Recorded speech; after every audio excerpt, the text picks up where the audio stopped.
Hi everyone, this is Yana, and today I'm sharing an elegant holiday card using dies from Spellbinders and papers from first edition.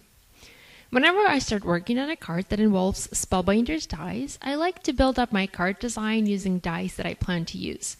This way, I'm able to see if the dies go well together, if I have enough dies or enough layers for my card, if I have enough elements and things like that. So basically, I'm making a sketch using my dies. So here I have the Metting Basics A and B dies for A2 cards. They outline my card area. Next I have labels and matching decorative labels, and the top one being a regular label with lots of space for a sentiment. Now, since the labels that I'm using are not rectangular in shape but more squared, I also have a border die from the card cradle line and an embellishment here to the left. I have 3 snowflake dies there layered on top of each other. So basically, this is how I start working on every single card of mine that involves Spellbinders dies. This doesn't mean I will definitely use the dies that I have selected here.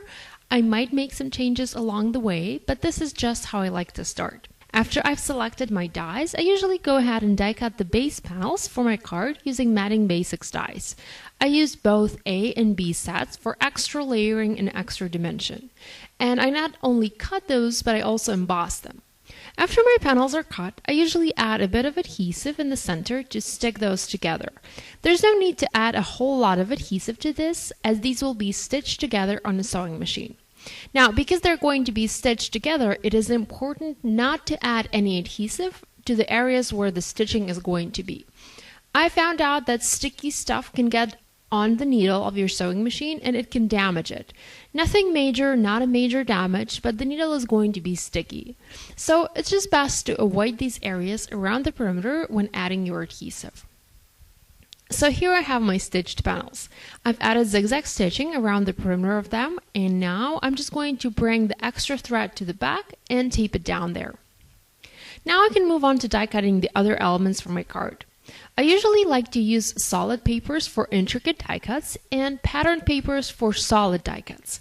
The reason is the pattern paper is not going to be visible on a detailed die cut. It's just going to get lost and look weird. So it's best to use solid colored cardstock or paper for the intricate die cuts.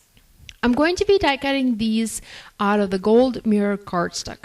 This is a product from a UK brand called Trimcraft, and I love their products. And the pattern paper that I'm using today is also from them. It's from their Gilded Winter line from first edition. I think their papers are simply the best for Spellbinders dies.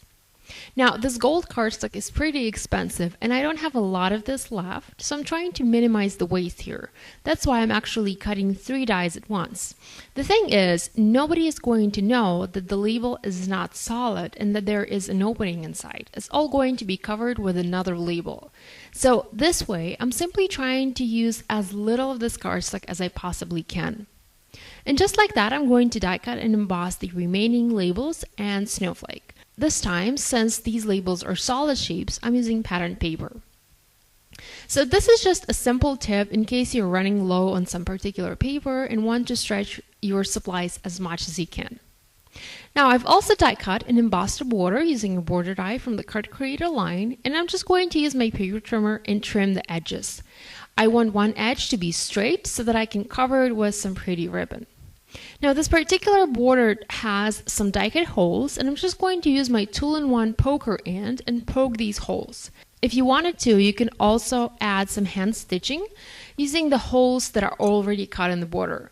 I like doing this for some of my cards, especially if I'm die cutting this out of white or cream cardstock. I can then hand stitch that in white. Now, what is fun about Spellbinders dies is that some of them have matching edges, so to speak. For example, this label die matches perfectly to a different border die that was released by Spellbinders a year ago, I think. So now that I have all the elements for my card die cut, I can go ahead and start working on a sentiment. For that, I'm going to use a sentiment from Spellbinders. They have some very beautiful sentiment stamps done in handwritten type font. And to continue that gold theme that I have going on, I'm going to heat emboss a sentiment using gold embossing powder. Now, all I need to do is adhere the elements together using foam adhesive. I have found that foam squares are key to making a beautiful card. They help the embossing on the die cuts to stand out from the background a lot better, and they also create that beautiful dimension. To finish my card, I also added a bit of ribbon. This is something that's new for me. I was usually going with some twine for my cards, but recently decided it's time to start using some ribbon.